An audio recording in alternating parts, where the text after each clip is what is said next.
പോകുന്നു. ഉണ്ണി ബാലകൃഷ്ണൻ ഇപ്പോൾ ഈ പാർട്ടി അണികളോട് ജനങ്ങളോട് കാര്യങ്ങൾ വിശദീകരിക്കുന്നു എന്ന രൂപത്തിലാണ് കാര്യങ്ങൾ തുടക്കം മുതൽ എന്തൊക്കെ കാര്യങ്ങൾ അൻവറിന്റെ പരാതികളിൽ ചെയ്തു എന്നുള്ള കാര്യം അദ്ദേഹം വിശദീകരിക്കുന്നത്. ഇനിയിപ്പോൾ മുഖ്യമന്ത്രിക്ക് ഒരു പ്രതിരോധം തീർക്കുക എന്നതിലേക്കാണ് ഇപ്പോൾ നേരത്തെ ശ്രീജിത്ത് പറഞ്ഞതുപോലെ. അതുകൊണ്ട് ശശി വിഷയം ഒന്നുകൂടി പറയുന്നു, ശശിയുടെ കാര്യവും പരിശോധിക്കുന്നു എന്ന് പറയുന്നു. അതൊരു തന്ത്രമായിട്ട് തന്നെ മനസ്സിലാക്കണം അല്ലേ?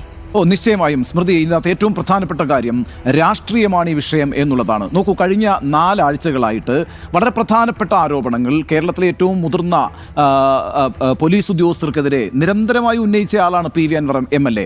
ആ പരാതികളെല്ലാം സർക്കാരിനും അതുപോലെ തന്നെ പാർട്ടിക്കും എഴുതി നൽകിയിട്ടുമുണ്ട്. അതേ സംബന്ധിച്ചൊരു അന്വേഷണവും നടക്കുന്നുണ്ട്. ആ സമയത്തൊന്നും തന്നെ ആരെങ്കിലും പൂർണ്ണമായി അൻവറിനെ തള്ളിപ്പറയാനായി രംഗത്ത് വന്നിട്ടില്ല.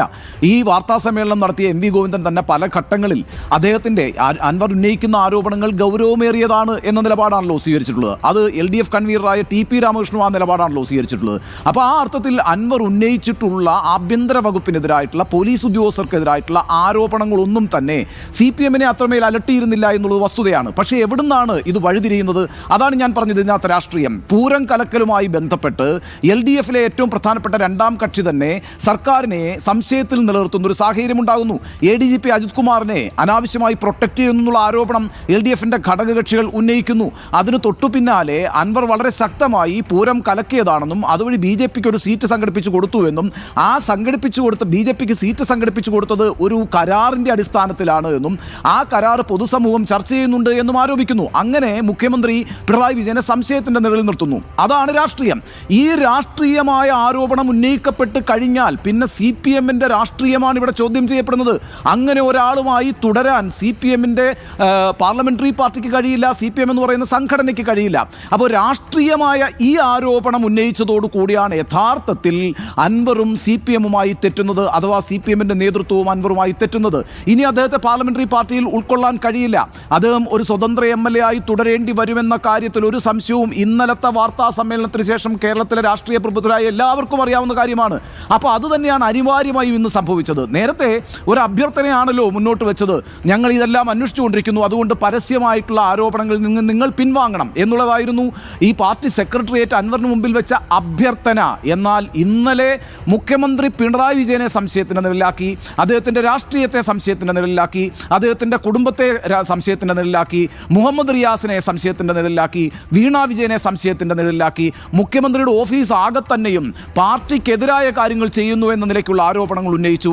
പാർട്ടിക്കാർക്ക് ആർക്കും തന്നെ ആക്സസിബിൾ അല്ലാത്ത, എന്തിനേറെ ജനപ്രതിനിധികൾക്ക് പോലും കാണാൻ കഴിയാത്തൊരു മുഖ്യമന്ത്രിയായി അദ്ദേഹം മാറിയിരിക്കുന്നു എന്നുള്ള ആക്ഷേപം ഉന്നയിച്ചു. ആ അർത്ഥത്തിൽ മുഖ്യമന്ത്രിയെ ഒരു പ്രതി ആക്കി മാറ്റുന്ന രീതിയിലുള്ള അൻവറിൻ്റെ ആരോപണങ്ങൾ രാഷ്ട്രീയ ആരോപണങ്ങളാണ്. ആ രാഷ്ട്രീയ ആരോപണങ്ങൾ ചെന്ന് നേരെ തറയ്ക്കുന്നത് CPM-ന്റെ രാഷ്ട്രീയ ധാർമ്മികതയിലും രാഷ്ട്രീയ സത്യസന്ധതയിലുമാണ്. അതേ സംബന്ധിച്ച് പൊതുസമൂഹത്തിന് ആശങ്ക ഉണ്ടായിക്കഴിഞ്ഞാൽ പിന്നെ അത് ക്ലാരിഫൈ ചെയ്യുക, വ്യക്തത വരുത്തുക എന്നുള്ളത് പാർട്ടിയുടെ ആവശ്യമാണ്, പാർട്ടിയുടെ നിലനിൽപ്പിൻ്റെ ആവശ്യമാണ്. പ്രധാനമായും അത് പാർട്ടി പ്രവർത്തകരെ മാത്രം ഉദ്ദേശിച്ചുകൊണ്ടല്ലതല്ല, കേരളത്തിലെ ആകെ ജനങ്ങളെ ഉദ്ദേശിച്ചുകൊണ്ടാണ്. അതുകൊണ്ടാണ് ഞാൻ നേരത്തെ വിശദീകരിച്ചത്. ബാബറി മസ്ജിദ് തകർത്തതു മുതൽ BJP-യെ പ്രതിക്കൂട്ടിൽ നിർത്തുന്ന, BJP-യുടെ രാഷ്ട്രീയത്തെ അതിശക്തമായി എതിർക്കുന്ന ഇന്ത്യയിലെ രാഷ്ട്രീയ പാർട്ടിയാണ് CPM എന്ന് പറഞ്ഞുകൊണ്ടാണല്ലോ അദ്ദേഹം ഓരോ കാര്യങ്ങളും എണ്ണി പറഞ്ഞത്.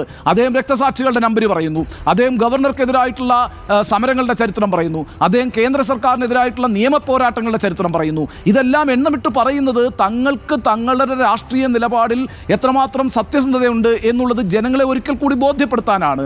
ആ അർത്ഥത്തിൽ BJP-ക്കെതിരായി നിലപാടെടുക്കുന്ന, കേന്ദ്ര സർക്കാരിനെതിരായി നിയമപോരാട്ടം നടത്തുന്ന, ഗവർണർക്കെതിരായി തെരുവിൽ പ്രക്ഷോഭം നടത്തുന്ന, രക്തസാക്ഷികൾ ഓരോ വർഷവും വർദ്ധിച്ചുകൊണ്ടിരിക്കുന്ന ഒരു പാർട്ടിക്ക് BJP-യുമായി ഒത്തുകൊളിക്കാൻ കഴിയില്ല എന്നും അത്തരത്തിലുള്ള രാഷ്ട്രീയ ആരോപണം ഉന്നയിക്കുന്നത് കാപട്യമാണെന്നും അത് പ്രതിപക്ഷത്തിൻ്റെ കയ്യിൽ കോടാലി കൊണ്ട് കൊടുക്കുന്നത് പോലെയാണെന്നും അങ്ങനെ ഒരാളെ ഉൾക്കൊണ്ട് മുന്നോട്ട് പോകേണ്ട ഒരു ആവശ്യം ഇപ്പോൾ ഈ പാർട്ടിക്കില്ല എന്നും അതാണ് അടിസ്ഥാനപരമായി അദ്ദേഹം പ്രഖ്യാപിച്ചിരിക്കുന്നത്, MV ഗോവിന്ദൻ പ്രഖ്യാപിച്ചിരിക്കുന്നത്. അതുകൊണ്ട് വളരെ ബുദ്ധിപൂർവ്വമാണ് അദ്ദേഹം ഇന്ന് ഈ നിലപാടെടുത്തിരിക്കുന്നത്, തന്ത്രപരമായിട്ടാണ് നിലപാടെടുത്തിരിക്കുന്നത്.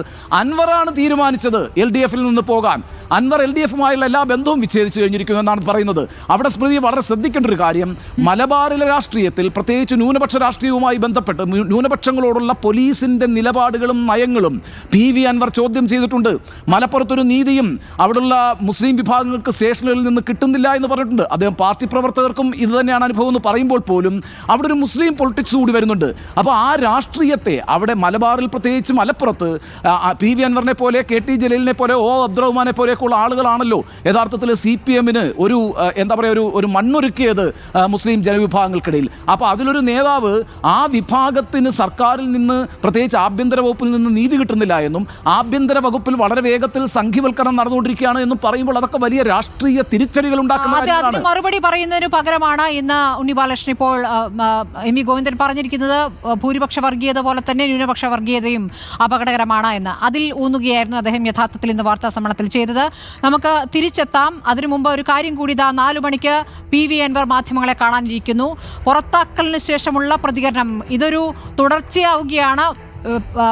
ആരോപണം മറുപടി എന്ന നിലയ്ക്ക് തുടർച്ചയാവുകയാണ്. ഇപ്പോൾ പാർട്ടി സെക്രട്ടറി കൂടെ പ്രതികരണത്തിന് ശേഷമുള്ള വാർത്താ സമ്മേളനം അല്പസമയത്തിനകം തുടരും. ഓർമ്മയുണ്ടാകുമല്ലോ സ്മൃതി, നമ്മൾ ഇന്ന് രാവിലെ വളരെ ദീർഘമായി 2 മണിക്കൂറാണ് PV അൻവറുമായി സംസാരിച്ചത്. നമ്മൾ ചോദിക്കുന്നുണ്ടായിരുന്നു ഇനി ഒരു വാർത്താ സമ്മേളനം കൂടി വൈകുന്നേരം PV അൻവറിന് നടത്തേണ്ടി വരുമോ എന്നുള്ളത്. അത്ര ഉറപ്പായിരുന്നു ഈ വാർത്തയിൽ. ഇന്ന് പിന്നെ ഗോവിന്ദൻ മാസ്റ്റർ രാവിലെ തന്നെ മാധ്യമങ്ങളോട് പറയുന്നുണ്ട് ഉച്ചയ്ക്ക് ശേഷം ഞാൻ കാണുന്നുണ്ട്, അപ്പോൾ പ്രതികരിക്കുമെന്ന്. പുറത്താക്കപ്പെടുമെന്ന കാര്യം ഉറപ്പായിരുന്നു. ഇനിയിപ്പോൾ താങ്കൾ സൂചിപ്പിച്ചതുപോലെ ആരോപണങ്ങളും പ്രത്യാരോപണങ്ങളും ഏറ്റുമുട്ടലുകളും രാഷ്ട്രീയ സംഘർഷങ്ങളും ഒക്കെ ആയിട്ട് ഈ രാഷ്ട്രീയ വിഷയം വികസിക്കുമെന്ന് തന്നെ വേണം പ്രതീക്ഷിക്കാൻ. തീർച്ചയായും ഡിവൈഎഫ്ഐയുടെ ഫ്ലെക്സ് ബോർഡുകൾ വന്നു കഴിഞ്ഞിരിക്കുന്നു അൻവറിനെതിരെ മലപ്പുറത്ത് എന്നുള്ള വാർത്ത കൂടി വരികയാണ്. പല രൂപത്തിലാണ് ഈ പ്രതിരോധം, പ്രതിഷേധം